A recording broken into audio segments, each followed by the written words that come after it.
Shalom, boa tarde. Hoje nós estamos pelo calendário gregoriano, hoje nós estamos no dia 15 do mês de dezembro do ano 2020. Pelo calendário judaico, hoje nós estamos no dia 29 do mês de Kislev, do ano 5781. Hoje nós estamos no último dia do mês de Kislev, e nós vamos entrar ao pôr do sol de hoje, nós vamos entrar no primeiro dia do mês de Tevet. E daqui a pouco, nós estaremos falando um pouco a respeito do mês de Kevet, ok? Então hoje é dia 29 do mês de Kislev, é o último dia do mês, e é o último dia do mês, e ao pôr do sol nós estaremos adentrando no primeiro dia do mês de Tevet, ok? E aí, daqui a pouco estaremos falando alguma coisa sobre o mês de Tevet, ok? A característica, uma das características de Hanukkah é exatamente esse: começa no mês de Kislev e termina no mês de Tevet. Então, ao pôr do sol de hoje, nós estaremos adentrando no sexto dia de Hanukkah. Então nós teremos hoje à noite o início do sexto dia de Hanukkah. Amanhã, ao pôr do sol da quarta-feira, estaremos no sétimo dia de Hanukkah. E na quinta-feira, ao pôr do sol, dia 17, nós estaremos adentrando no oitavo e último dia de Hanukkah. E no pôr do sol do dia 18, sexta-feira, então aí nós encerramos o oitavo dia de Hanukkah, ok? Então, Hanukkah começa no mês de Kislev e termina no mês de Tevet. E daqui a pouco falaremos alguma coisa sobre o mês de Tevet, ok? A nossa sabedoria do Rebbe, a nossa gota de sabedoria do Rebbe para a tarde de hoje, nos diz assim: desejos não naturais. Ontem nós vimos na nossa aliá de ontem, a sabedoria do Rebbe, Menachem Mendel, falamos sobre o desejo natural do ser humano. E hoje nós estaremos falando sobre o desejo não natural, ou desejos não naturais. Quanto à gota de sabedoria de ontem, a respeito do desejo natural, onde o Rebbe disse que é natural e saudável querer coisas materiais.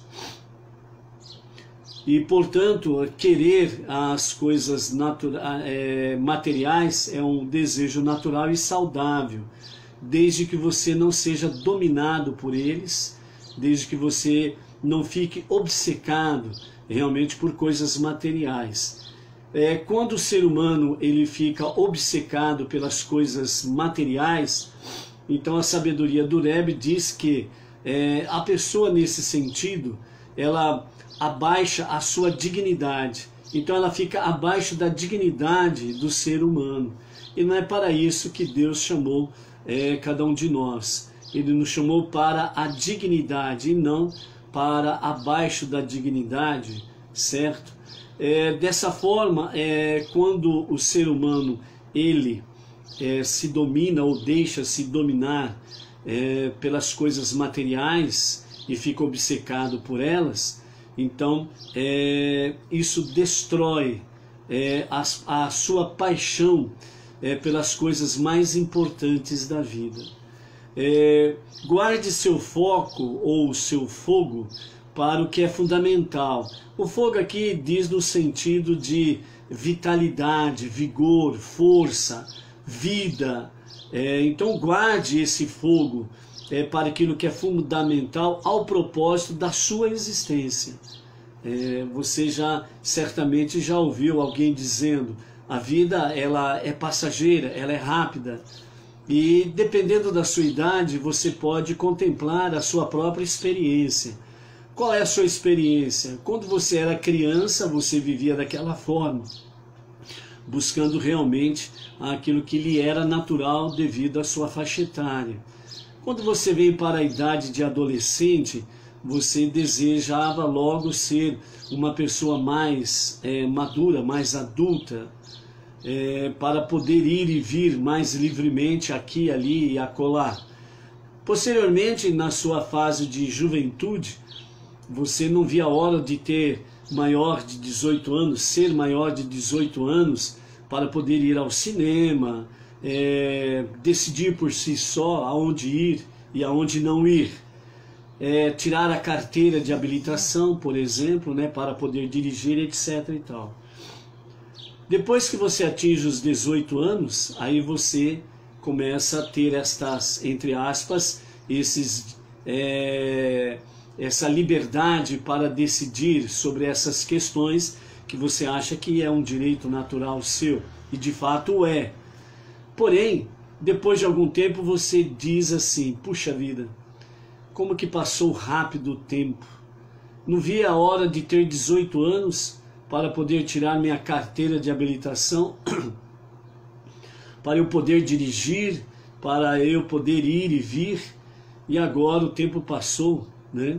Por exemplo, estou casado, casada, tenho filhos, o tempo passou um pouquinho mais para alguns, hoje tenho netos, né? E assim sucessivamente.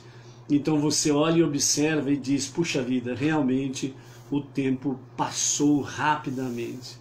Então, dentro desse escopo, o nosso Rebbe Menachem Mendel, então ele fala que realmente, né, as tortas de chocolate da vida, ou seja, as coisas no sentido de serem reluzentes, prazeres e etc. e tal, na verdade não são fundamentais ao propósito da nossa existência.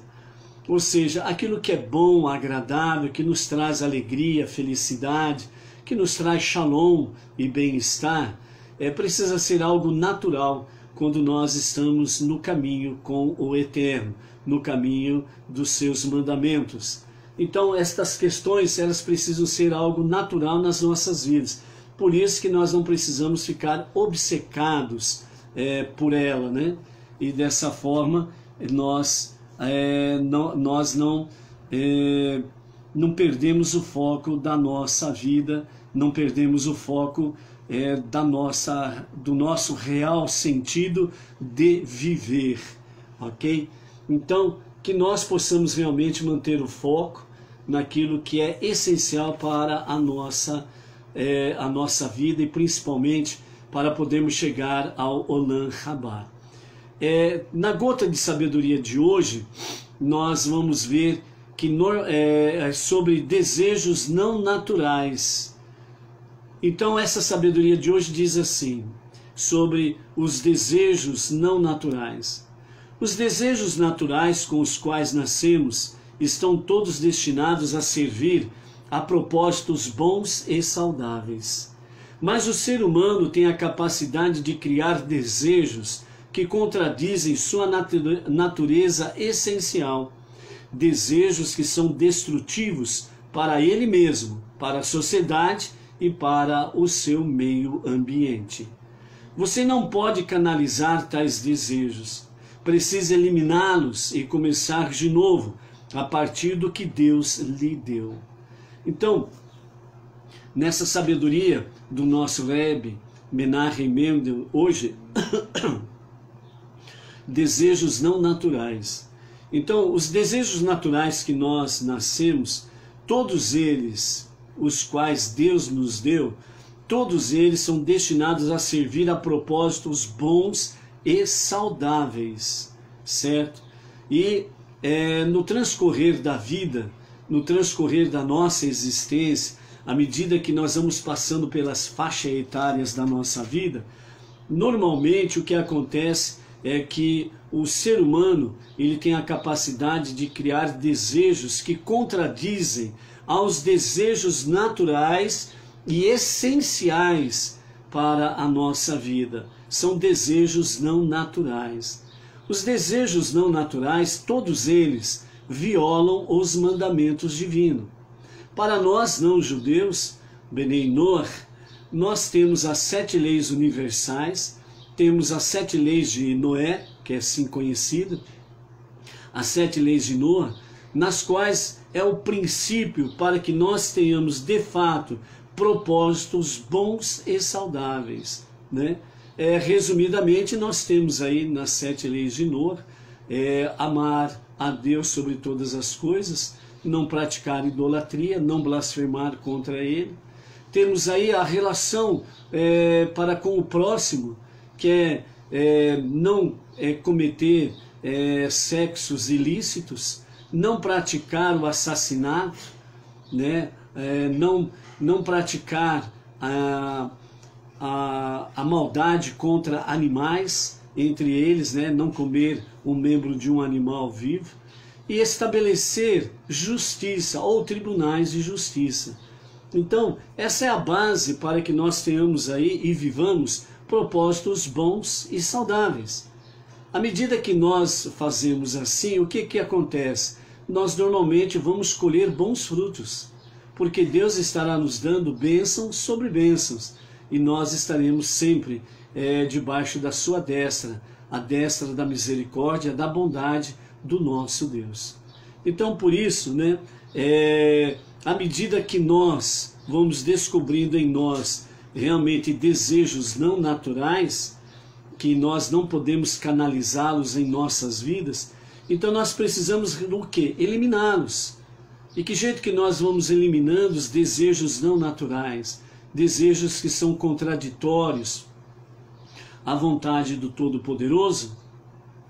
Techuvá, tefilá, tzedaká, estudo da Torá, as 7 leis universais com as suas ramificações. Dessa forma nós temos aqui a essência para as nossas vidas, para que nós possamos de fato vivermos com desejos naturais, essenciais que Deus deu a cada um de nós, pois eles têm propósitos bons e saudáveis. Então essa é a nossa base para que de fato nós possamos viver debaixo da destra do Todo-Poderoso. Porque o nosso Hashem, o nosso Deus que é um único, indivisível e incorpóreo, o nosso Deus que é único e não há nada que se possa comparar a Ele, não há ninguém que possa ser comparado a Ele, Ele é o nosso único Deus e o nosso único Salvador. Por isso que nós venhamos canalizar realmente esses desejos naturais que Deus nos deu, que é para alegrar o seu coração e vivermos, de fato, vivermos à luz dos seus olhos e à luz da sua Torá. Ok? Vamos então para a nossa terceira aliá, da nossa 10ª Parashá Miketze, que significa ao fim ou ao extremo. A nossa terceira aliá, nossa terceira chamada à leitura da Torá, continuamos no livro de Bereshit, e nós estamos no capítulo 41 de Gênesis, e nós vamos ler hoje a nossa terceira aliá, a partir do versículo 39 até o 52, ok? Então vamos ler com comentários de Rashi. O faraó disse a Yosef: uma vez que Deus te fez saber tudo isso, não há ninguém inteligente e sábio como tu, para ser encarregado da operação que nos recomendas empreender. Serás encarregado da minha corte, e por tuas ordens todo o meu povo será provido. Só pelo trono, isto é, pelo fato de que eu sou rei, enquanto és apenas vice-rei, te excederei em importância. Exceto isso, disse o faraó a Yosef, concedo-te o mesmo poder que eu próprio possuo sobre toda a terra do Egito. O faraó não deu atenção às observações do copeiro acerca da inaptidão de José para ocupar o cargo público. Como sinal de que nomeava José vice-rei, o faraó tirou seu anel de sinete de seu dedo, da sua própria mão, e colocou em um dedo da mão de José. Ele o fez vestir trajes de linho, um tecido altamente apreciado no Egito, e pôs a corrente de ouro do cargo em volta do seu pescoço. E o fez ser conduzido pela capital ao lado de sua própria carruagem, em sua segunda carruagem real, e proclamavam à frente dele: Conselheiro do rei, quão sábio ele é, apesar de tão jovem. Dobrai o joelho diante dele. Assim lhe foi dado autoridade própria de um monarca sobre toda a terra do Egito. No entanto, o faraó ordenou aos seus súditos que só dobrassem os joelhos perante José, mas não se prostrassem como seria apropriado para com uma autoridade régia, porque queria manter alguma indicação de que a posição de José não derivava de sua origem, e sim da boa vontade do faraó.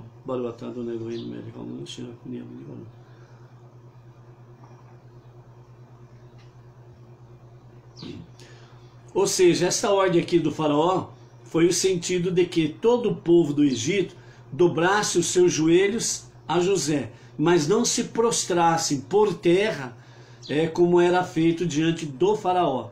Então ele fez isso também, uma distinção, né, para que as pessoas soubessem que o único faraó era ele e que José era o vice-rei, não devido à sua origem, mas sim devido à bondade, à boa vontade do rei, do faraó, né? Então essa seria a distinção entre José e o faraó. Verso 44. O faraó então disse a Iosef na presença da multidão: Eu sou o faraó, só eu exerço agora autoridade maior que a tua. Com base na minha autoridade como faraó, decreto que, sem a tua permissão, nenhum homem levantará sua mão para portar arma ou seu pé para montar um cavalo em toda a terra do Egito. Quando escutaram que também estariam subordinados a José, os conselheiros do faraó exclamaram: Como podes conceder a um escravo autoridade sobre nós? E o faraó respondeu-lhes: Identifico nele características régias. Disseram-lhe: Se estiver certo, ele deve saber todas as 70 línguas, como se espera da realeza. Porém, antes que pudesse testar José, veio o anjo Gabriel e ensinou-lhe todos os idiomas que ele ainda não conhecia. Depois disso, qualquer que fosse a língua em que o faraó lhe falasse, José respondia na mesma língua.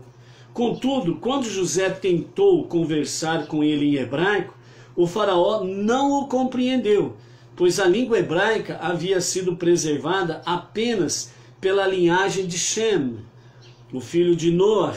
Vendo que José conhecia esse idioma e, portanto, era mais apto do que ele para governar o Egito, o faraó lhe disse: Jura que não divulgará isto? E José jurou-lhe. O faraó deu a José o nome de Safnat Paneah, que significa decifrador de segredos, e deu-lhe Asnate, filha de Potifera, antigo senhor de José, chefe de On, como mulher. E assim José saiu para inspecionar o Egito, né? Observando aqui sobre a questão da sabedoria de Iosef e do faraó, o anjo Gabriel, enviado por parte do Eterno, ensinou a José todas as línguas existentes, né? As 70 línguas. E dessa forma, quando o faraó conversava com ele em qualquer língua, porque o faraó tinha a obrigação de saber, José respondia naquela língua que o faraó estava falando. Mas quando José conversou com ele no hebraico, o faraó ficou com aquela cara de bobo da corte, não entendeu nada. E então Iosef explicou para ele que aquela era a língua dos hebreus, dos judeus.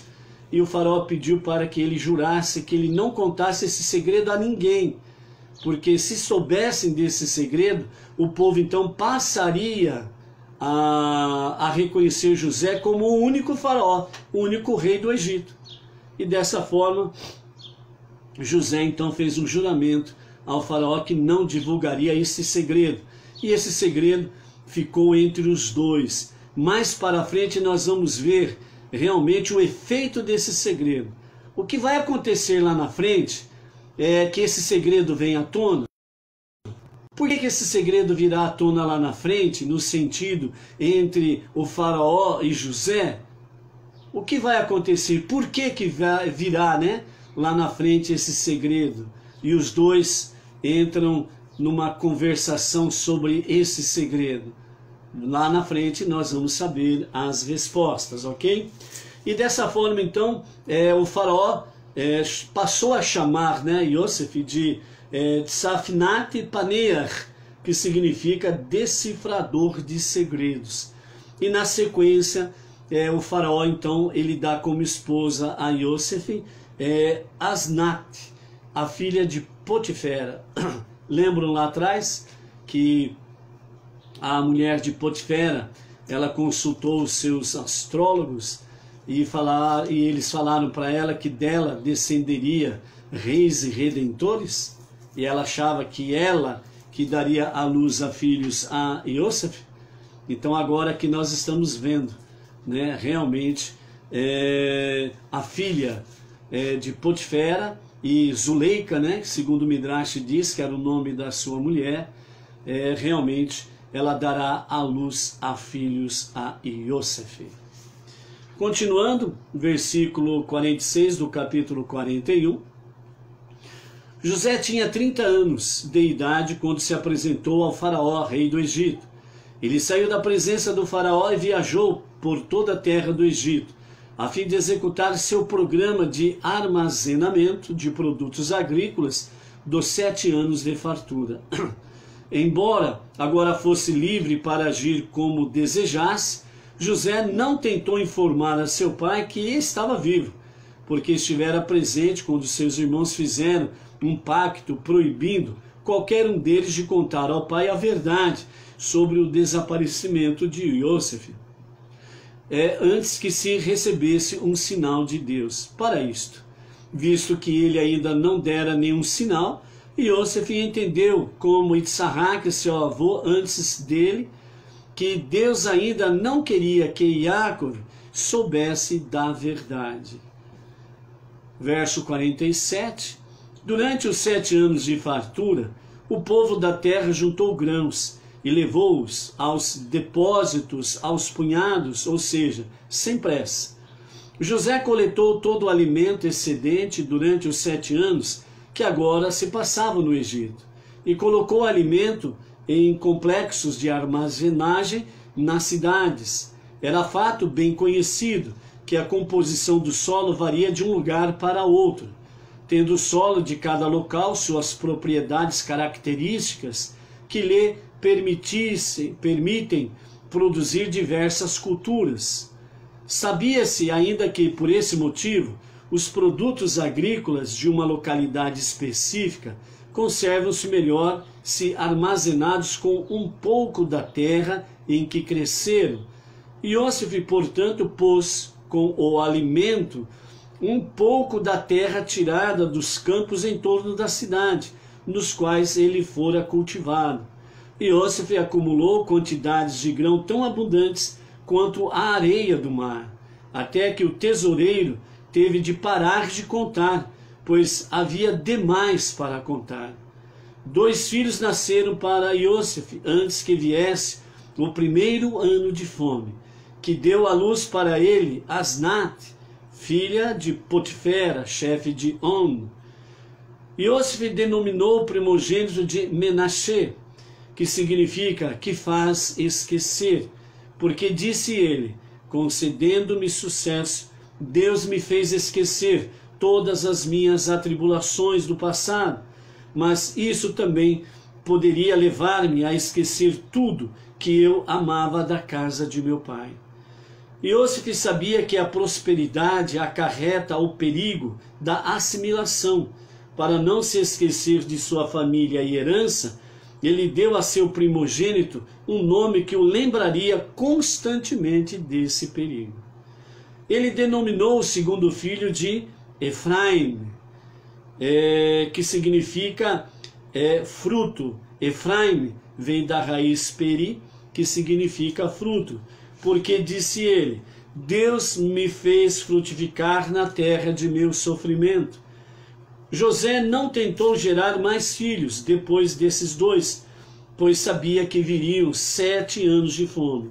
Embora um único ano ocasional de fome resulte de fatores ligados apenas àquele ano, 2 ou mais anos consecutivos de fome indicam que, por alguma razão, Deus temporariamente suspendeu seu desejo de que o mundo cresça e floresça.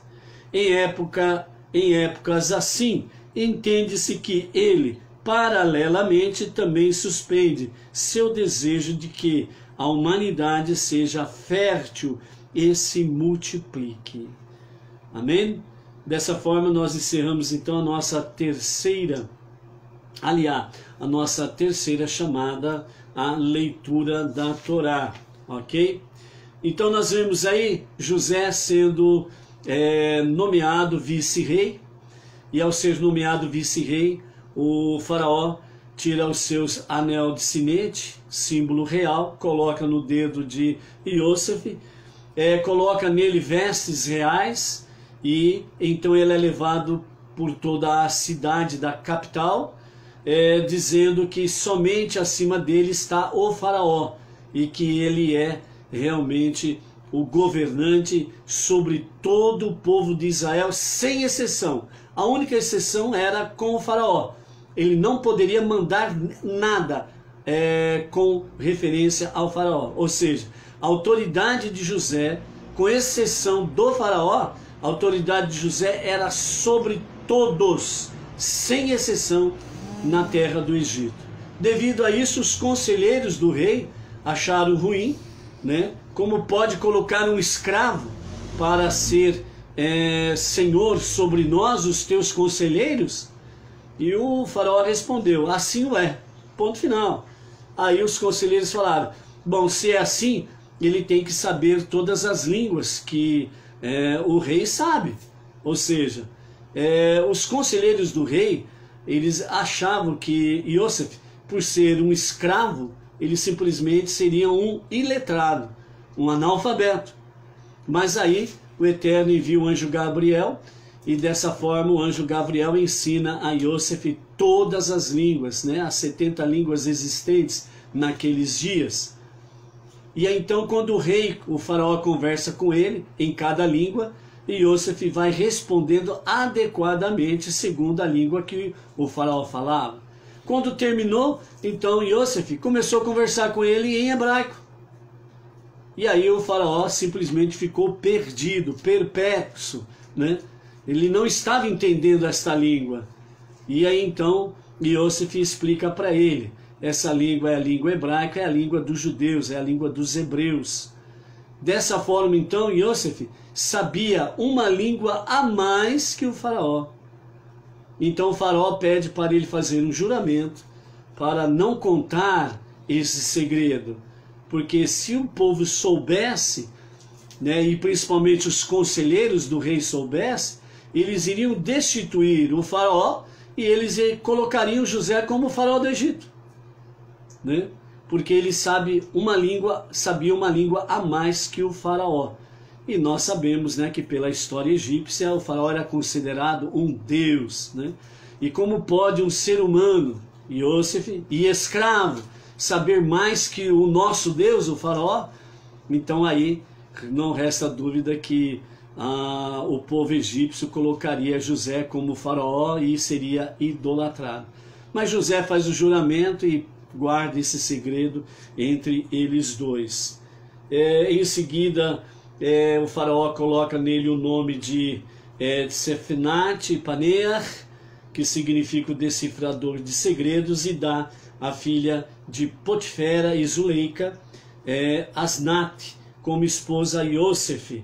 E dessa forma ela dá a ele 2 filhos, o primogênito Menashe, que significa que me faz esquecer, pois ele me concedeu sucesso e me fez esquecer as minhas atribulações. E ao mesmo tempo, Menashe faz com que ele se recorde, né, da casa paternal e de todas as riquezas que ali ele conheceu, principalmente dentro do âmbito espiritual. Vem o segundo filho, que recebe o nome de Efraim, que vem da raiz peri, que significa fruto, e porque Deus me fez frutificar na terra de meu sofrimento. E a partir de então, Iosef não mais procura ter filhos, porque ele sabia dos próximos 7 anos que haveria de fome intensa. Dessa forma aqui, Rashi ele comenta que diante desta situação, dessa fome que viria sobre toda a terra, então o comentário de Rashi diz que nesse momento Deus temporariamente ele suspendeu o seu desejo que o mundo cresça e floresça, bem como também ele suspendeu temporariamente, né, o seu desejo que a humanidade seja fértil e se multiplique. Então nesse período foi suspensa essa vontade divina. Por quê? Porque o sofrimento seria muito intenso, né? Segundo o próprio Rashi comenta que um ano sem produção é algo que ainda dá para se conviver e viver, porque geralmente há um estoque para um ano. Mas à medida que as coisas progridem, né, de escassez, seca, fome, 2, 3 anos, aí haverá muitos outros problemas diante dessa situação, muitas dores. Então nesse momento Deus ele resolve suspender temporariamente o crescer e multiplicar-vos.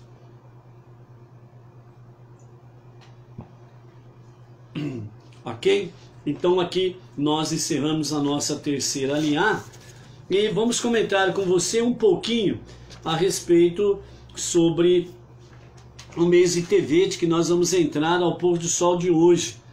Então ao pôr do sol de hoje nós vamos entrar no 4º mês a partir de Tishrei, de Rosh Hashanah, que é o mês de Tevet, e a partir do mês de Nissan, que nós temos aí o ano novo sacerdotal, que é o mês de Pesach. Então nós temos aí o 10º mês a partir de Nissan, que é o mês de Tevet.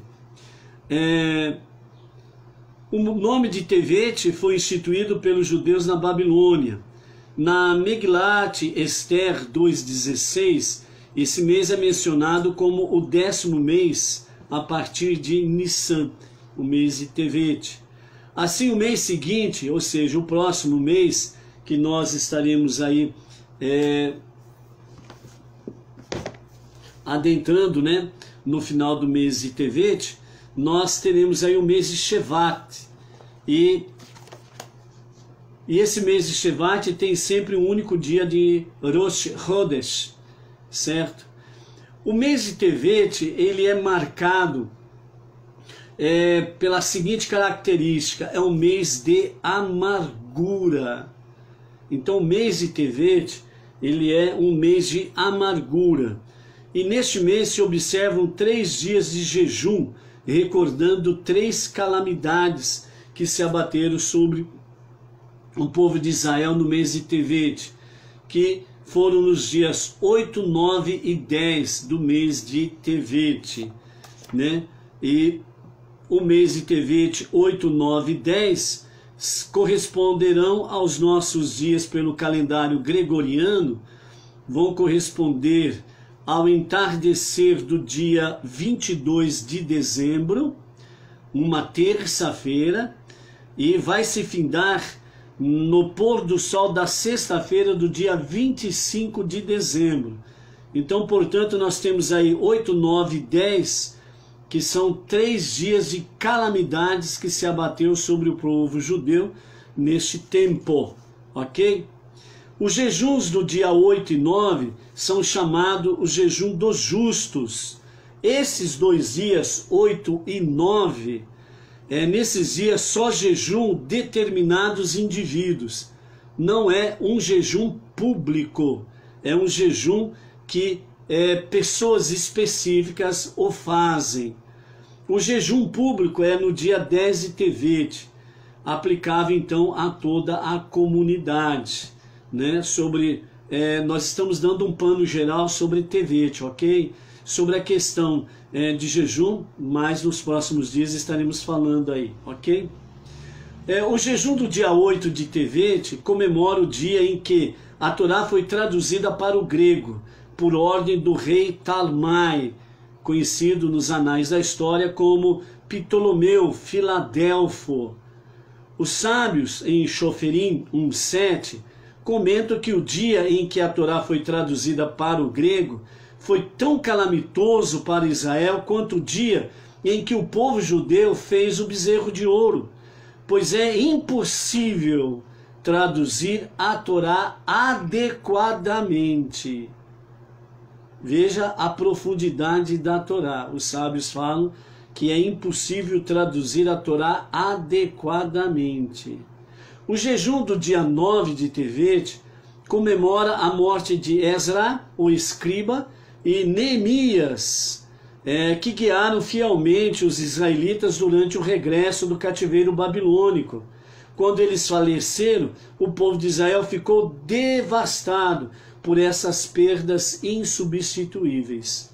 E o jejum do dia 10 de Tevet é um jejum comunal, comum, pois nesse dia Nabucodonosor, rei da Babilônia, iniciou o cerco a Jerusalém, na era do primeiro templo. O cerco durou 3 anos, até que as muralhas foram finalmente derrubadas no dia 17 de Tamuz. Ou seja, contando do mês de Tevet, né, o cerco demorou 3 anos, e no mês de Tamuz, no dia 17, então as muralhas foram rompidas em Jerusalém. Isso significa, foram 6 meses depois do mês de Tevet, certo? Então, depois do mês de Tevet, 6 meses até chegar o mês de Tamuz, né? Fato este que está registrado no livro do profeta Jeremias, lá no capítulo 24, verso 1 e sequencial, e no capítulo 27, verso 19 e 20, e no capítulo 29, versos 1 e 2, ok? No mês de Tevet ocorreu um outro evento calamitoso, embora não se tenha decretado um jejum para marcar a data. No dia 1º de Tevet, o rei Jeconias de Yehudá foi exilado juntamente com os sábios e os nobres de Jerusalém, e a cidade ficou indefesa e à mercê do inimigo. O rei Jeconias, ele também, né, é conhecido como Jeoaquim ou Joaquim, e, né, pelas traduções aí afora, né, acabou aí ele também sendo conhecido como o rei Jeoaquim, filho de Joaquim. E outras traduções ainda traz aí, né, o rei Joaquim, filho de Joaquim, certo? Então é o rei Jeconias, ok? Isso aconteceu nos anos 615 até o ano 605 antes da Era Comum, ok? No dia 23 de Tevet, marca também uma tragédia na história do povo judeu. Bom, antes de falarmos sobre isso daqui, Shalom, Rubem, Melo, Cachoeira, Bahia, Baruch Hashem por estar aqui conosco nessa tarde. Shalom para você, família, comunidade que está aí na Bahia, né? Bahia também sempre temos aí pessoas se conectando conosco na nossa à tarde com a Torá, certo? Então, shalom para todos vocês aí, né? Temos aí a Luciana de Marília, aqui interior de São Paulo, o Vinícius, Ribeirão Preto, também interior de São Paulo. Temos aí o pessoal de Bauru, que sempre está se conectando, o pessoal de Pirajuí, né? A Inês Martins, a Diná, lá daqui de Pirajuí, lá de Bauru, a Edina, né, a Vera Mâncio, que sempre estão aí se conectando conosco, né, temos aí a Malu, lá do Distrito Federal, e outros aí que estão aí também, né, de Minas também, várias pessoas de Minas têm se conectado conosco, a Isabela de Pirajuí também tem se conectado conosco aí, né, Isabela, meu irmão Paulo Vick, eu também, shalom, shalom, é isso daí.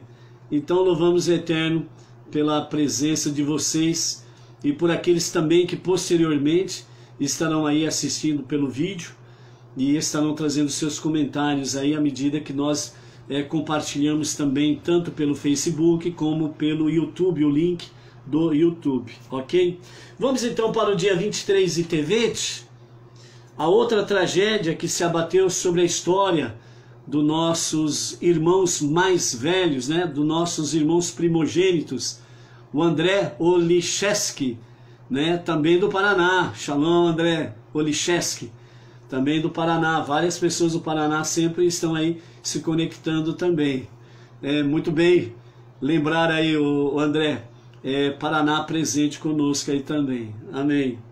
Então no dia 23 de Tevet, outra tragédia que se abateu na história do povo judeu, os nossos irmãos primogênitos, ou os nossos irmãos, né, mais velhos, foi no ano 5277, a contar da criação, e da nossa era comum, 1577. Uma grande calamidade se abateu sobre os judeus de Portugal, que foram expulsos de suas terras e torturados, a fim de que renunciasse à fé ao Deus único e se convertesse ao cristianismo.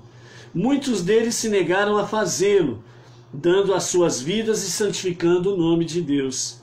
Outros, devido aos sofrimentos cruéis a que foram submetidos, aceitaram assumir a nova religião externamente, aos olhos dos inimigos, mantendo internamente as suas identidades judaicas, consumidos pela angústia desse grande infortúnio. Ou seja, esses amados em Portugal, esses amados judeus de Portugal, devido à grande perseguição cristã em cima deles e à tortura, eles foram aqueles que não se submeteram à conversão forçada, eles foram destituídos de todos os seus bens. As suas propriedades foram tomadas, as suas lojas comerciais foram roubadas por eles, eles perderam toda a propriedade de qualquer coisa, suas contas bancárias foram confiscadas, não foi lhes deixado um centavo sequer, porque lhe tomaram tudo. Quem conseguiu fugir, fugiu, com a roupa do corpo propriamente dito. Quem não conseguiu fugir, foram mortos, torturados, cruelmente mortos. E aqueles que não suportaram as torturas, então se submeteram à conversão forçada, e segundo a própria história fala que eles externamente, aos olhos dos inimigos, iam nos seus compromissos religiosos, idólatras, mas dentro de casa eles mantinham a sua identidade judaica, faziam as suas preces diárias, né? O Shacharit, Minha, Arvit, faziam o Shema, guardavam o Shabat na medida do possível e assim sucessivamente, né? Então, e isso trouxe para esses também, apesar de tudo, um grande sofrimento, um grande infortúnio na sua subsistência. À exceção dos últimos dias de Hanukkah, que caem no começo do mês, Tevet não possui nenhuma outra festa. O início da era do Segundo Templo, o povo de Israel se encontrava sob domínio persa. Depois da queda do Império Persa, a Grécia herdou seu lugar e os israelitas ficaram subjugados aos gregos. Um dos sucessores de Alexandre Magno, Alexandre Magno, ele tratou bem os judeus, segundo uma boa parte aí dos anais da história que relatam. Quem substituiu Alexandre Magno foi Ptolomeu Filadelfo. Ele ordenou aos sábios judeus a tradução da Torá para o grego. Se o seu objetivo fosse puramente acadêmico, ele teria certamente reunido os sábios em um mesmo lugar para que eles pudessem trocar consultas. Mas não foi essa a intenção. O que ele queria, Ptolomeu Filadelfo, era que eles errassem. O Talmud, Megillah 9a, diz o seguinte: aconteceu que o rei Ptolomeu reuniu 72 eruditos e os colocou em 72 casas, sem revelar-lhes o seu propósito. Ele então os visitou e disse: para cada um em separado, escreva para mim uma tradução em grego da Torá, do vosso mestre Moisés. Deus colocou nos corações de cada um deles as mesmas ideias, e todos eles produziram separadamente versões idênticas. O rei não encontrou discrepância entre as traduções deles. Até mesmo nos trechos que os sábios viram por bem afastar-se do literalismo ao traduzir, eles fizeram alterações idênticas. Esse foi um Kiddush Hashem público, ou seja, uma santificação ao nome de Deus público, bem como do nome de Israel e de seus sábios. A tarefa de Ptolomeu aos 72 sábios que ele impôs, além da capacidade humana, o que ele impôs aos 72 eruditos era algo que estava fora da capacidade humana. Ele separou 72 eruditos sábios em 72 casas diferentes, muito distantes uma da outra. Ele colocou guardas para que eles não saíssem da casa e ninguém entrasse na casa, a não ser aqueles que tinham ordens do rei, o famoso Ptolomeu Filadelfo. O objetivo dele era acadêmico? Não. O objetivo de Ptolomeu Filadelfo era para que os 72 trouxessem 72 versões diferentes da Torá para o grego. Porque aí ele poderia dizer com todas as letras, ele poderia simplesmente fazer piadas, ele poderia zombar da Torá, de Moisés, dos sábios e do Deus de Israel. Porque o objetivo dele era humilhar. E era para mostrar a todos e a todas as nações que a Torá e o Deus da Torá eram falhos. E que o Deus da Torá era um Deus qualquer outro que eles fabricavam. Mas aí, realmente Deus fez providência divina. Ele deu a sua Ruach HaKodesh, o espírito de inspiração, o espírito de profecia. E os 72 eruditos fizeram 72 versões para o grego, do hebraico para o grego da Torá. E as 72 versões não tinha nenhuma discrepância. Por isso que ficou conhecido como a Septuaginta, né? Que de forma comum é dita no meio religioso cristão a tradução dos 70. E na realidade não é dos 70, é a tradução dos 72 eruditos. Ok? Então, é a famosa Septuaginta.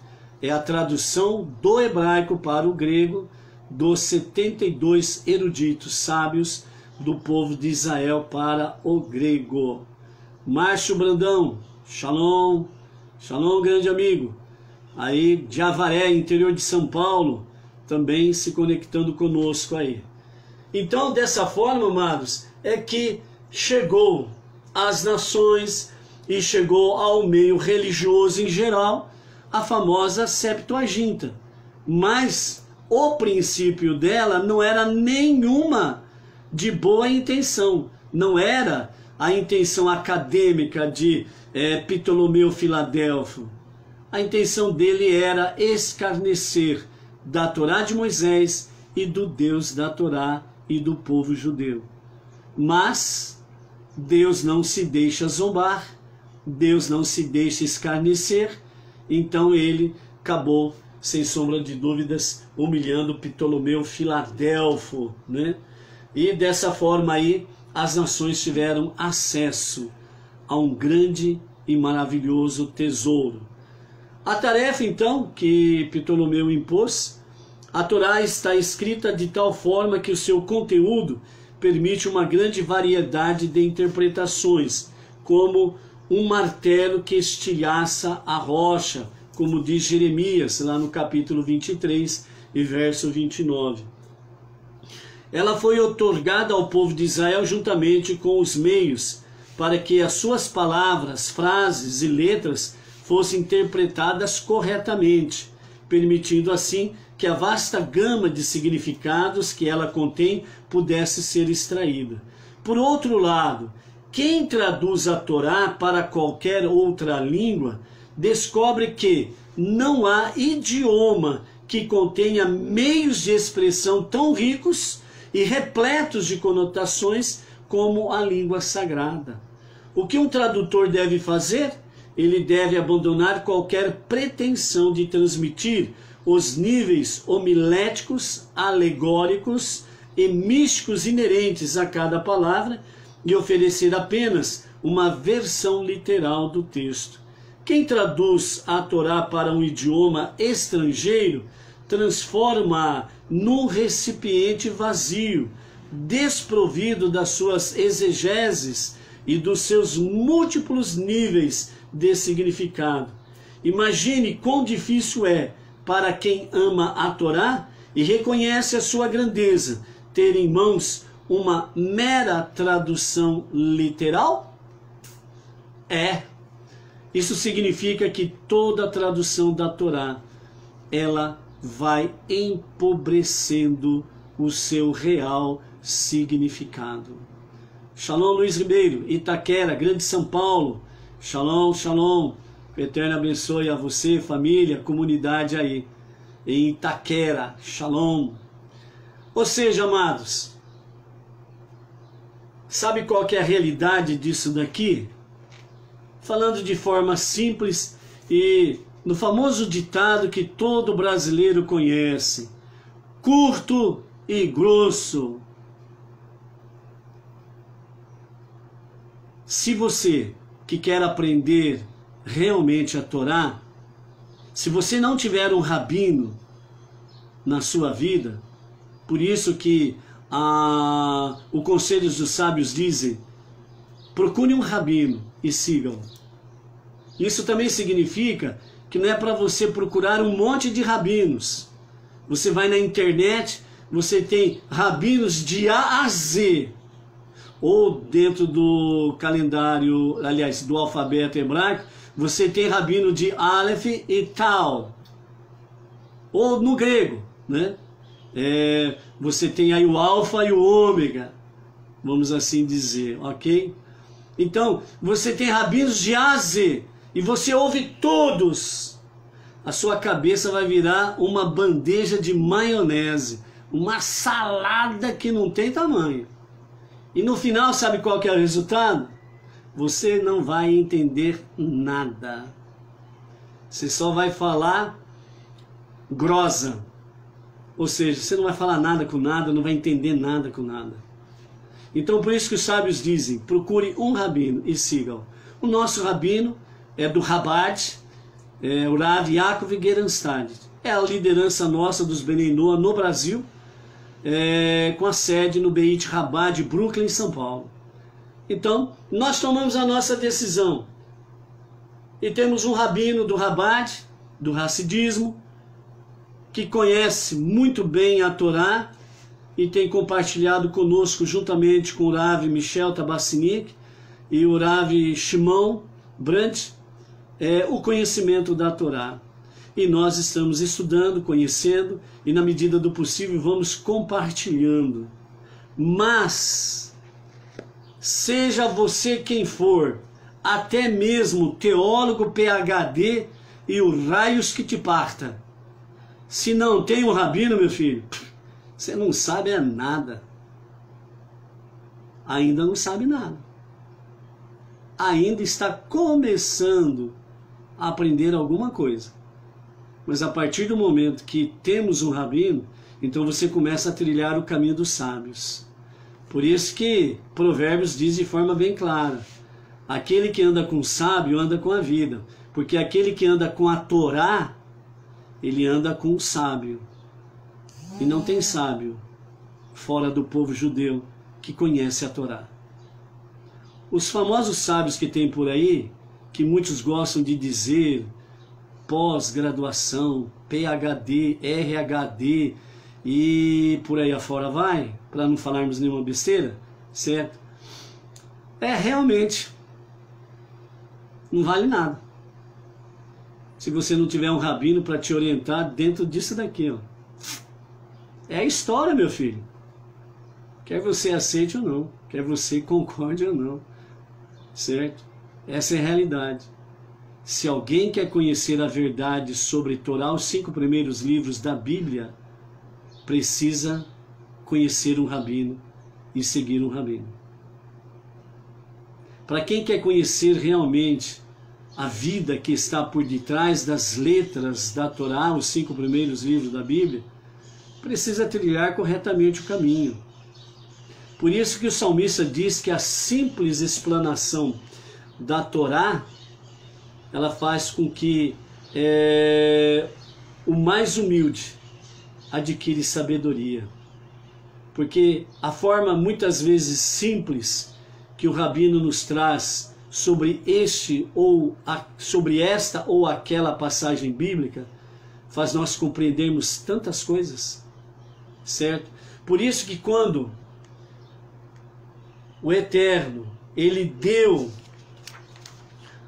aos 72 sábios a Ruach HaKodesh, o espírito de profecia, o espírito de inspiração, vejam bem alguns detalhes daquilo que eles fizeram.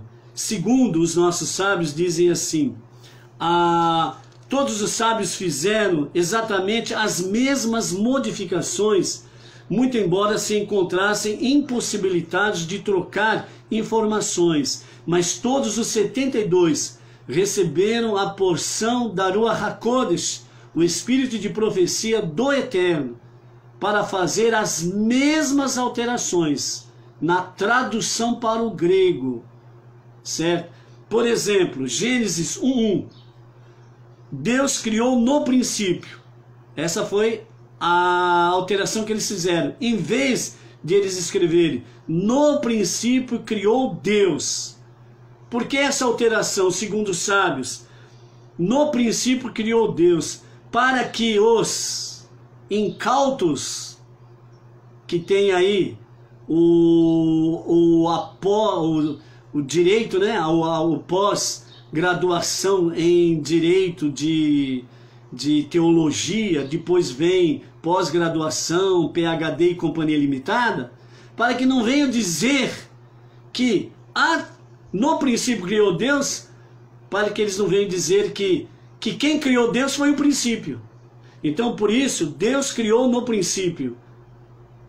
Os 72 fizeram a mesma alteração. Deus criou no princípio. E não a tradução literal, que seria no princípio criou Deus. Né? Justamente por causa dessa questão.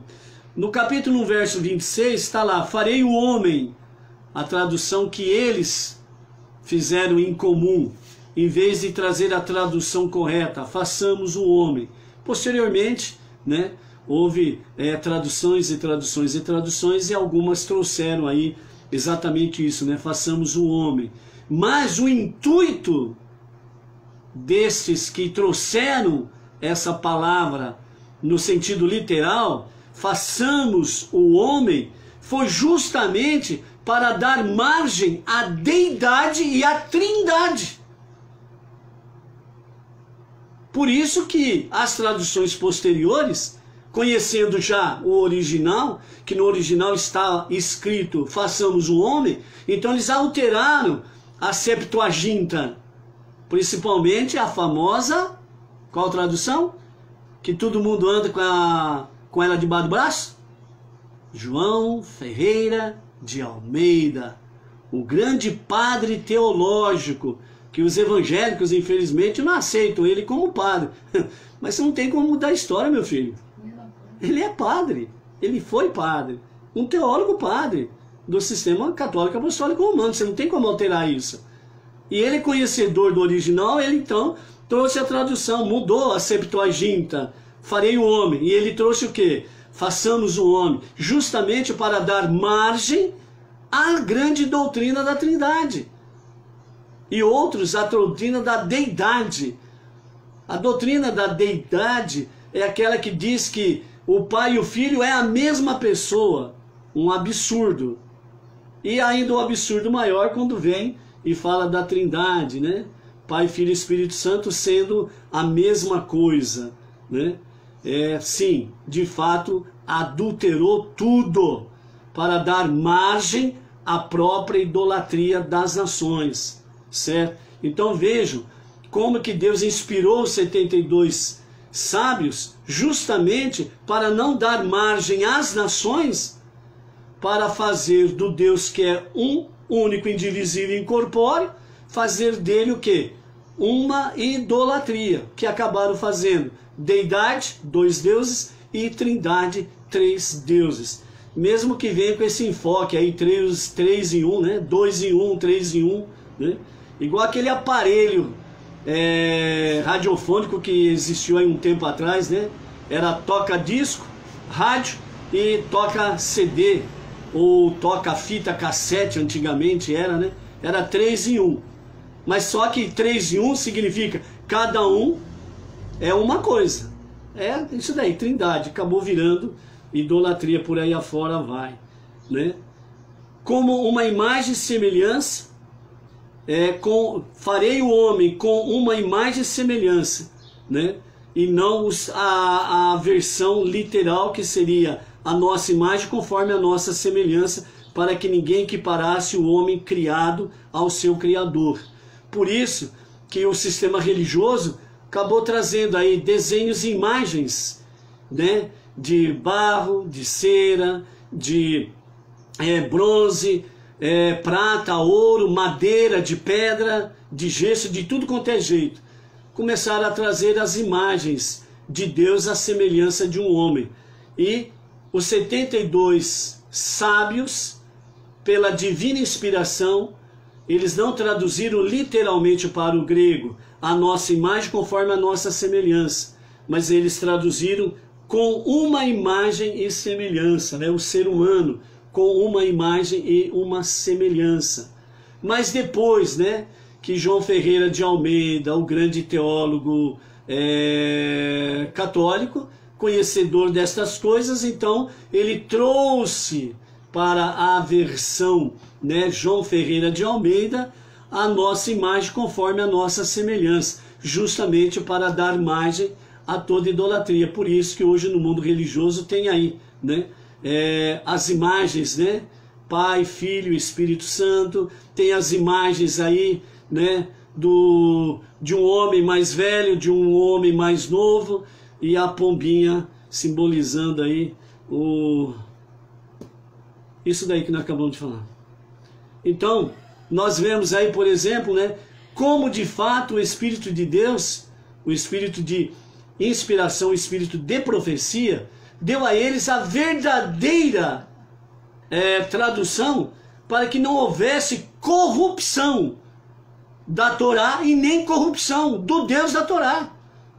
Mas, com o transcorrer do tempo, né, acabou acontecendo todas estas coisas aí. Por isso, se você realmente, independente do seu segmento religioso, se você realmente quer servir a Deus, se você realmente quer conhecer o Deus verdadeiro, se você não quer ter a grande e triste surpresa quando o Mashiach se revelar, o verdadeiro Mashiach se revelar, em vez de ser na linguagem, né, religiosa, em vez de você subir, você descer ao abismo do inferno, vamos falar assim para você entender, em vez de você evitar isso, se você realmente quer servir o Deus verdadeiro, aproveite as luzes de Hanukkah, aproveite o momento das revelações da verdadeira luz, da Torá e do Deus único, indivisível e incorpóreo, o En Sof, o Todo-Poderoso. E procure realmente um rabino para entender, conhecer a verdade. Junte-se àqueles que já estão sob a liderança de um rabino, para poder aperfeiçoar, sem sombra de dúvidas, o teu conhecimento e o teu serviço a Deus. E então, sem sombra de dúvidas, você será verdadeiramente feliz e você terá bênçãos sobre bênçãos da parte do Todo-Poderoso. Que o Eterno vos conceda essa graça, que você busque, porque você precisa fazer alguma coisa. Não vai cair do céu, não vem de mão beijada. Você precisa se esforçar, você precisa buscar, você precisa ter mérito para que realmente Deus possa te mostrar cada dia mais a verdade incontestável. Que o Eterno te conduza a isso, que você o busque e que você venha, como diz o profeta Jeremias, que você venha encontrá-lo quando você o buscar de todo o seu coração. Com a graça bendita de Hashem, amanhã, às 14 horas, à tarde, com a Torá. Shalom, shalom.